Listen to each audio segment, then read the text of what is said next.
Welcome to SportsBeat KC, the Kansas City Star Sports podcast presented by First Federal Bank. It's Wednesday, July 6th, and I'm Blair Kirchhoff. It's been about 3 weeks since we learned Kansas City will be a host site for the 2026 World Cup games. Still seems a little surreal, doesn't it? We're by far the smallest U.S. market that will serve as a host. There are plenty of issues that need to be sorted out in the coming months and years. On today's show, we speak to a couple of star writers who've been covering the World Cup story. Columnist Sam McDowell spent some time recently with Sporting KC principal owner Cliff Illig. There was plenty of reaction to the news of the World Cup announcement, but I thought Sporting Kansas City, which played such a huge role in creating the region's soccer culture that helped land the World Cup, kind of stayed in the background. We talked to Sam about that and about Sporting's role in obtaining the World Cup. After a break, I had a conversation with Pete Grathoff about his experiences in covering the World Cup. Pete spent a month in Germany in the 2026 event, and I wanted to get his thoughts and impressions of what might be coming to Kansas City. Okay, let's get started talking soccer. First up, Sam McDowell. Sam McDowell's here. We're going to talk World Cup soccer. And you know, Sam, we're a couple weeks past the announcement of Kansas City getting some games. And it occurred to me, and it was reinforced when I read your story after your conversation with Cliff Illig from last week, that, you know, when the announcement was made, we heard a lot from Clark Hunt and a lot from city officials and World Cup officials. But the one entity that kind of wasn't as well represented as I thought it should have been was Sporting Kansas City. And of course, they had so much to do with the successful bid here, but you took care of that with a nice conversation with Cliff Illig. And I just wanted to ask you about the story that you put together. And you covered Sporting Kansas City, so you know the organization about as well as anybody in the media. I think it's obvious to say that this doesn't happen without Sporting, but how much credit do we give Sporting for the decision of FIFA to bring the World Cup here? Yeah, I mean, I think the way you said it was best, is that it doesn't happen without them. And, you could sort of view that in two different stages, that their work that they actually put into the bid. And I think there's a handful of people you could say, if this person's pulled out of this, I don't know if it gets done, that stretches beyond Sporting's organization. But also just, this ownership group, it was originally Cliff and Neil Patterson and Coran and Madej and Rob Heineman. But, obviously Cliff Illig and Neil Patterson were the principal owners when they took over the team in 2006 and bought it from Lamar Hunt. If that purchase doesn't happen, I don't think we get the World Cup here, because I don't think Sporting Kansas City is still here. We were obviously in danger of losing that team from our city. But the investment that they've made, trying to get a new stadium, which was Lamar's wish, and specifically told that ownership group, you've got to build a soccer-specific stadium if soccer is going to survive in this city. And it's not only survived, but under this group, it's thrived. And I think it's because they've always had a vision that things could be bigger and better. And a lot of our conversation was about that. I mean, it stretched beyond the World Cup for how to make soccer in general just more popular in this city. Yeah, the stadium, when the team kind of underwent its branding change, right, from the Wizards to Sporting Kansas City, from Arrowhead Stadium to what is now Children's Mercy Park, and with a little stop at Community America Ballpark in between. But I read this in your story, and I thought it was interesting that, and this speaks to the sort of the attitude that Sporting Kansas City officials, especially Cliff Illig, had when they built just the idea of building the new stadium, and when they were looking at sites, right, for where they were going to put it. Illig said that's kind of secondary. There's a greater concern here for him, and I really thought that was very informative about what he's about. Yeah, I thought so too. Obviously we knew that they had looked at the Bannister site, and I think they thought that was going to be it. But where they are now over at Village West was their third choice, basically. The first two sites they had been given these renderings by architects that, different architects would come in, they'd want to bid on it. They showed, hey, here's what we can do with the stadium. And once they picked Village West, that's when Cliff said, I don't want to look at any of those pretty pictures anymore. I want to tell you, we need to figure out who's going to be in this building. And that's what the stadium is going to be built around. It's going to be built around those people. And so they wanted the supporters section that you see for the Cauldron. They wanted suites. There's not a lot of 16,000, 18,000 seat venues that I think that you see sort of that layered look. And, the way I phrased it in the story was kind of this towered look where you still have this suite level that is almost like Arrowhead Stadium having a suite level there, and you'd think you'd eliminate that with that kind of sizing of a stadium, but it was different, and it was the willingness to be different for a first-time sports owner that really stood out to me. I mean, a lot of people Cliff Illig has been very public in the past, and he was in this conversation, that they didn't know anything about soccer when they bought the team. None of this ownership group did. And so I think a lot of people in that situation that, I think he felt it was a community good. I mean, and he said that too, that you can't afford to lose this soccer team. The city just can't afford to lose major league sports teams. And so he's got that civic pride that I think also drove this World Cup bid. But, specifically to Sporting Kansas City, I think a lot of people in that situation would say, well, hey, I don't know much about this. Let's see what everybody else has done. And if they had that same thinking for the World Cup, I don't think Kansas City gets it, because Kansas City could not do what everyone else was doing to get the World Cup. Right. I mean, as we know now, Kansas City is in the low 30s when it comes to market size, and all the other U.S. cities that had successful bids are in the top, 12 to 15 or so. Oh, yeah. So, and as you were speaking there, I was reminded too of something that Cliff said that he told you, and it, his sentiment about, not only making Sporting Kansas City just something that's unique, different, and forward thinking. He applied that to the World Cup bid as well. He said not just getting the World Cup, but presenting it in a way that's going to be better than anybody else, even with the small market size. And we kept hearing that from people who were involved with the bid process. That and Jake Reed told you, the Sporting CEO, that Kansas City just wanted it more. That's what FIFA officials kept telling him, that the Kansas City wanted it more. But I'm wondering when Cliff Illig says or implies that, presenting the World Cup, that Kansas City has a desire just to be better than everybody else. What does he mean by that? What can the World Cup look like in Kansas City that would make it different than other places? Yeah, I mean, that was obviously the questions I kind of peppered them with throughout.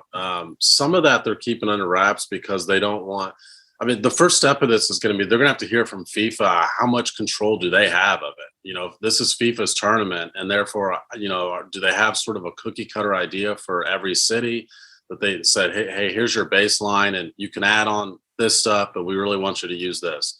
Or are they going to give these cities the freedom? I think FIFA certainly, they're not done. They recognize the significance of the sports commercial market that is the United States.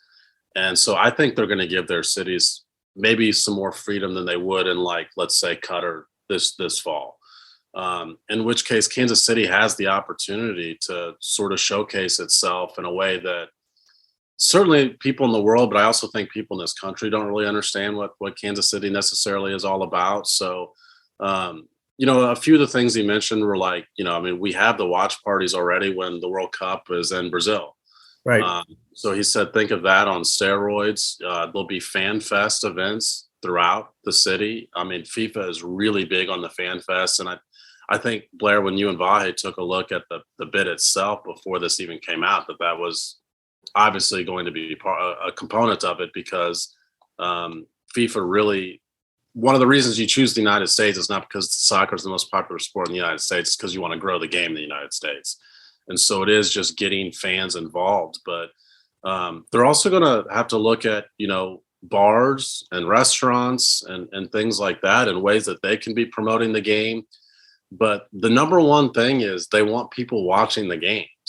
And I think I got the impression it was a little bit the inverse, that they wanted this big party and to everybody to feel the energy. And Cliff is very adamant that they got to find a way to get people to actually watch the game itself, because while MLS they feel like is a growing product and an increasingly good product, it's nothing compared to the World Cup, because nothing is. I mean, you've got the very best players in the world playing in the World Cup. And the best way to try and get more fans into it is to show them the very best athletes in the world that are playing it. So I think a lot of it's going to be trying to convince the bars and restaurants around the city to be showcasing it. I think a lot of it is going to be pitching it and selling it to them and to other people in Kansas City. You mentioned the Fan Fest. When it came down to choosing the U.S. cities for sites, basically all the stadiums were the same, right? They're all all but Orlando of the 16 U.S. cities were NFL stadiums. So they're all. I hadn't thought of that. That's true. So they all have the kind of the same issues, right? With size and might have to do some retrofitting and all that. Yeah. I think what that something that really made a difference with FIFA, as I look back on it now, were the renderings of what a fan fest would look like in Kansas City, and how they could put more than 100,000 people in a site, right? If it's whether it's the lawn of the Nelson Atkins or that area between Union Station and the World War I Memorial, and even on the other side of the World War I Memorial, the big lawn there. So I think that made a big impression on the FIFA officials. I think, and like I said, you and Vahe already knew that component because you guys had covered this significantly before it was awarded. In my conversation with Cliff, that was a bigger deal, I think, than I realized, just how organized they were with those sorts of events. I mean, we obviously talked about, you mentioned Jake Reed saying how much Kansas City wanted. There was some significant organization that includes the financial organization that I think, some other cities, Chicago backed out of it because of the finances. So they had that stuff in order. But I guess if you're sort of ranking the reasons why Kansas City got it, because it wasn't just one, it's sort of this pot of reasons, that would have moved higher up on the list than I anticipated after chatting with Cliff. I love this little detail from your story too, that just a small thing, but must have made an impression. And it was when FIFA was here last October, Kansas City made sure to leave no stone unturned when it came to impressing them, including having kids playing soccer outside of the hotel where FIFA officials were staying. I thought that's brilliant, actually. Yeah, and that's what's always struck me about conversations with Cliff Illig is how he thinks big, but man, he nails the details. And I asked him about that, and he said that he often kind of views his job as combing through somebody else's work and saying, well, here's what we missed. And, obviously Catherine Holland was the bid director. Kathy Nelson poured a ton of work into this. And then other people from sporting, I mean, Jake Reed, but you had a lot of other people from sporting's organization that played a factor in this as well. But he said that he went through it and was like, man, we thought of everything. And then when they got to the hotel with the FIFA officials, he's in the hotel with the FIFA officials, and he saw the kids for the first time. And then he was like, man, we really thought of everything here.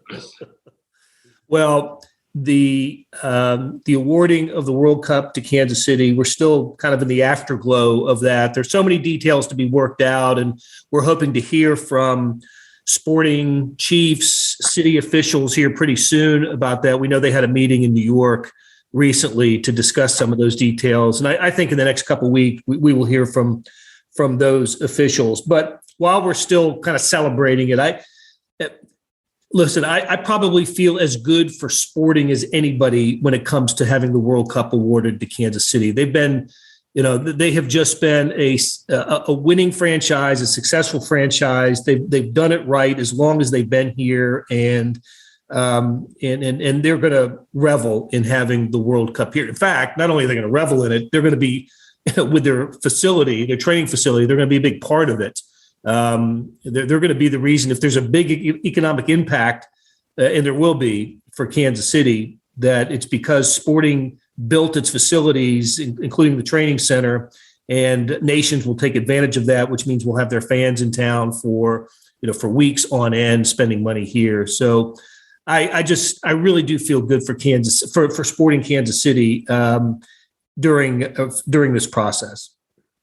Yeah, I agree. And that was something, Blair, that you mentioned that I left out that I shouldn't have, was their training facility is a gigantic draw and investment that, I don't know, maybe they still get games if they don't have that training facility, but I kind of doubt that too. I mean, that was another good example, by the way, of something that hadn't been done yet in MLS, that, they poured significant resources. Right. Obviously, the cities and state did as well. But that's something we didn't get too deep into as far as the impact on Sporting, but it's not just Kansas City that needs to take advantage of this opportunity. Sporting does too. I mean, this is an opportunity to grow their fan base as well, because where Sporting is right now is I feel like those facilities, particularly their stadium, has been their biggest selling point for a little while now. You can only fit so many people into that, though. Right. So you've got to get people watching your games and caring about them on a weekly basis, even if they aren't one of the 18,000 people in the stadium. And I do think the World Cup is an opportunity to do that. Well, certainly the first time the World Cup was in the United States in 1994, that one of the reasons the U.S. got the World Cup then was because it promised FIFA that it would start a pro league, and that was the MLS. And that, was kicked off 2 years later with Kansas City, one of the 10 original franchises with that. So, okay, hey, we're going to take a break. And when we come back, you will hear from Pete Grathoff, who Star sports writer who has covered a World Cup for us. He was at the World Cup in 2006 in Germany and attended games of that, or at least one game in that 1994 World Cup. He was in Chicago covering that. So we try to find players, and I know, Sam, you did, and I did too, talk to players and coaches who had World Cup experience. We didn't talk to Pete because Pete had World Cup coverage experience. I talked to him about that, and we'll talk to Pete after a break. Buying your first home is a huge milestone, but the journey there can be confusing. First Federal Bank of Kansas City is here to make it simple. After nearly a century of serving the KC community, our loan advisors have experience in every type of housing market. With a short phone call, we can give you a free rate quote and talk through loan options. No pressure, no obligation. The road to home ownership can be simple with First Federal Bank. Get started with a free quote at ffbkc.com/homes. First Federal Bank of Kansas City, because banking is personal. Member FDIC, Equal Housing Lender. Hey, this is Blair. There are several ways to access the Star Sports section. Let me tell you about a couple of them. There is Sports Pass. For $12.99 a month, you get unlimited digital access to all of the Star Sports content, including beat writing, columns, features, pretty much everything we write. The deal renews monthly until you tell us to cancel. For $159.99 a year, you get everything the Star has to offer digitally, including sports and the e-edition. Go to kansascity.com and drop down to the bottom of the page where it says Start a Subscription for more information. Your support has never been more important. As always, thanks for reading and listening. Pete, we don't get you on SportsBeat KC enough. It's great to see you. Great to have you here. We're sitting in the Joe Burke Suite at Kauffman Stadium. Pretty good setup. It's nice. It's good to see you, Blair, and always glad to be on the world famous podcast. So we came to Kauffman Stadium to talk soccer because that's what we're going to do. And the reason I wanted to talk to you was I don't know if you've heard, but the World Cup is coming to Kansas City in 2026. I'm pretty sure that that's true. That's going to happen. And of course, the reason we want to talk to you is you are, as far as I know, the only person on the sports staff of the Kansas City Star who has attended a World Cup. And not only one World Cup, you've actually been to games at two World Cups. But in 2006, you spent the entire month of the World Cup in Germany. And you wrote about it at the time, but you recently wrote about it before Kansas City was awarded the World Cup games. You wrote about, or maybe it was right after Kansas City was awarded the games there. And you wrote about what Kansas City can expect, and I really enjoyed that story because I think you you mentioned probably 15 nations in that story, and so let's just generally talk about what you saw, just aside from the games, what you saw, what you felt, what you experienced in Germany. Can you sum it up in about 10,000 words? I think it's good we stay away from the games because a lot of people in Kansas City won't be going to the games. But they are going to come across people from other nations here. I mean, people come in. This will be a destination spot, the United States, for that World Cup, for people that are fans. I mean, and they don't have to be the diehards either. One of my favorite memories from that World Cup was after a game that Brazil had played. I was on a train sat across from this couple from Brazil, and this was their second honeymoon. They had little kids at home that grandma was watching, and they just were very quiet. We just had a really pleasant conversation. But I mean, you just bumped into them all over, whether it was Aussies at a bar in one city or someone from Ireland on a train. It's just, and they're going to be around Kansas City.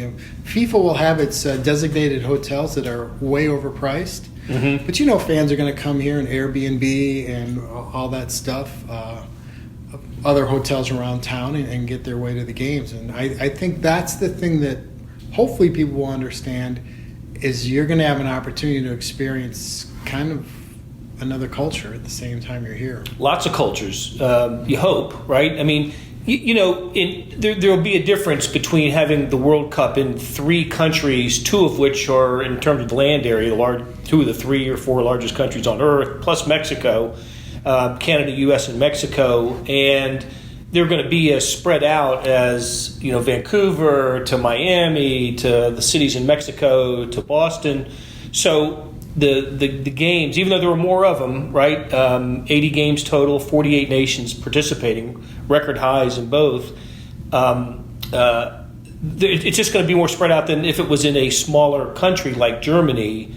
Still, I hope you're right. I hope that when we find out that Kansas City, what Kansas City's lineup of games are, that we'll get a cross section of countries here, and Kansas City will show those countries what we're about, and they'll bring their flavors to Kansas City. So when you were in Germany in 2006, were you going to different sites, getting on the train and going from Munich to Berlin, wherever games were being played? How did that work for you? I did get on a train. I was on the train a lot. Yes. In the beginning, the U.S. games mostly, and then it was the knockout games. And that took you all over. But in those cities, there were rallies. Fans of certain nations had rallies. FIFA will set up these fan fests, and that's where you're going to see a lot of fans too. And those are the ones I think that are, I mean, you don't want to make it sound like you got to have a ton of money to get into a game, but the fan fest, you're really going to be able to rub elbows with people who really love the sport. Kind of like if you go to a sporting event and it's always the upper deck of the sold-out stadiums. Those are the people that are mostly wearing the replica jerseys. I think that's how it's going to be here. And I would imagine the streetcar is going to be a different experience. It's going to be so much fun. I imagine the free streetcar in Kansas City, exactly, loaded with people, and by then extended down not only the 2-mile stretch that it has now, but further into Westport in the Plaza area, and it'd be very cool. Even beyond that, who knows? But so when you went to different towns and you went to all right, let me ask you this: when you went to the games, was it like going to a college football or an NFL game where you see people wearing the colors of their country and all sitting together? What was that experience like? Generally, they were together in their like a whole bunch of Swiss fans. You'd think the Swiss kind of reserved and all that. Holy cow! They were so loud. I couldn't believe it. Yes. Hear a lot of that Ole chants. They'll all be together usually in one section. There'll be like a fan section, and then you'll see them scattered about as well. And outside the stadium, well, there's a lot of singing and dancing and music, and fans of different nations kind of coming together and having a good time. It's a strange deal because so few teams have won the World Cup, and you're going to have like 40 teams likely coming in that won't have much of a chance. And a lot of those fans of those teams are like, hey, let's go experience Kansas City barbecue. You know, they'll be looking that up to see what we're about. The fountains, the barbecue, all the good stuff we have here. And I think you're going to see them outside the stadium too, even when they're not going into the game. Right. That's what I've understood. That I read somewhere that in the 2018 World Cup in Russia, I can't remember if it was Brazil or Argentina, but after their country sold out their allotment of tickets, an additional 30,000 fans from their country went to Russia to be there when their team played. And were in the city when their team played, not in the stadium, but in their bars and outside and at the fan fests. And that idea kind of blew me away. And that doesn't happen in American sports. I don't know how many additional Kansas Cityans were in Miami for the Super Bowl, when the Chiefs won, not going to the game. Maybe some, but I doubt it was, in the tens of thousands. No, I agree. There were some that were there. We ran into some who said they were just there for the Super Bowl experience. But you're right. And again, this is the United States. It's going to be a great place. People have never been to the United States. Hey, let's make that trip in 2026 when our home country is playing there, and they'll come out absolutely. Those Brazil fans in particular will be here. I'm going to go out on a limb and say they make the tournament. They might, yeah. If they can somehow get through qualifying, exactly. And their fans are the absolute most fun you're going to be around. They can make music out of just. I don't know. It was little shakers and drums and people just dancing, and, wearing their flags as skirts and capes. And I'm fans of other nations coming in, and I don't know. It's just a big party. I love the anecdote that you used in your story about you saw a group of fans from Argentina and another group of fans from the Ivory Coast kind of walking toward each other, and you thought, and they were playing, right? They were going to play in the stadium that day, and you thought maybe a rumble would ensue. That was not the case. No, it was great. I did think it was going to be a rumble. Your soccer hooliganism thing people may have in their mind was not the case at all. They kind of came together and greeted one another, and the music kind of picked up again. And Ivory Coast is this orange and green, and Argentina is powder blue and white. So it was this just cool little rainbow of colors there as they were all kind of dancing and singing. And then they went on their ways. On their own way, wherever they were going. So they just are there to have a fun time and spread some joy. That's the way I looked at it. What made you pick up and go to Germany in 2006? I've always loved soccer. My parents were born in Germany and emigrated to the States in the 60s. They still have family there. It made a lot of sense. In fact, the Team USA was based in Hamburg, and that's where my uncle and aunt lived. So it was a pretty easy decision to go. I'd always wanted to go because I'd only been once before to a game, even a World Cup game in '94. So, yeah, the Star let me do that. That was great. Yeah, you said you went to a World Cup game in '94. Of course, it was in the U.S., and Chicago was one of the cities that was hosting games. That's where you went, right? Chicago? That's correct. Soldier Field. Yep, Soldier Field. Who'd you see? It was the first knockout round game between Germany and Belgium, and well, I don't know about then, but now that's a heck of a matchup. And Germany was were the defending champions, and Belgium hadn't really kind of come up like that. But it was a 3-2 game. It was great. And later, I was there with my father, and then we Taste of Chicago was going on at the same time. The Taste of Chicago. Right. Then we ended up in a bookstore I think we were waiting for my brother to get off work, and I was wearing a Germany shirt or a jacket or something, given my parents' heritage. And some Belgian fan just came up to me and said, "We played very well. We have nothing to be ashamed of today." And I'm like, yeah, I absolutely agree with you. It was just something totally. That was a World Cup experience. I haven't forgotten all these years later because it just was so out of the blue. Okay, you've lived in Kansas City now for what? How many years? 25 years. 25 years. So you know this town, and you've been to the World Cup. So you've hit twice. So you've had that experience. Is the World Cup going to be a good fit here? It's going to be a great fit here.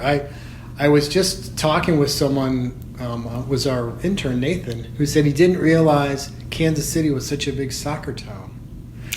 Well, there you go. That Nathan, who's a sharp guy and really has worked great, has had a great experience with us, maybe is typical of people who don't understand Kansas City and what it's been about, building its soccer credentials over the last few decades. Absolutely, really. I mean, so many different parts of what's happened here with Sporting Kansas City building its like one-of-a-kind stadium that's now kind of been a blueprint for other country or other teams, to the KC Current becoming the first one in the world to build a specific women's soccer facility training center with a stadium on the way. With a stadium on the way, I absolutely believe it. And I was talking to Jimmy Conrad, who used to play for the then called Wizards, for a story that I'm going to write here at some point, and was telling him, and back in the day, you could never have gone around town and seen anybody wearing a Wizards hat, shirt, or anything like that. I stopped myself one day and was like, you see it a lot. I mean, it's ingrained in our culture here now, without a doubt. Soccer's big here, and I think fans are going to see that from other countries. Yeah, sporting stuff is all over the place, all over the metro, both sides of the state line and throughout. It is the brand has become ingrained in the Kansas City sports scene, which is really cool to see. And I talked to Peter Vermees about this recently, and I mentioned to him, that's all that's part of Kansas City getting the World Cup, but also, it was one thing to change the brand from the Wizards to the Sporting Kansas City, to move into Children's Mercy Park and have the kit that everybody kind of liked. But you had to win. You couldn't do it and be mediocre over the years. And Sporting has done enough winning with an MLS Cup and U.S. Open Cups. Of course, they're still alive in this year's U.S. Open Cup. That's been part of it too. So they've been able to maintain interest in soccer here in Kansas City by having a successful franchise. Didn't hurt either to have a homegrown hero like Matt Beasler on the team, and to have Beasler and Graham Zusi play in the World Cup in 2014. So all of that, I think, has built into Kansas City into a city that's 31, 32, 33 in terms of market size, and by far the smallest city to get a World Cup. World Cup games. Right, and Denver was mad. A lot of people in Denver were, including the Colorado Rapids coach, who couldn't believe Kansas City got it over Denver.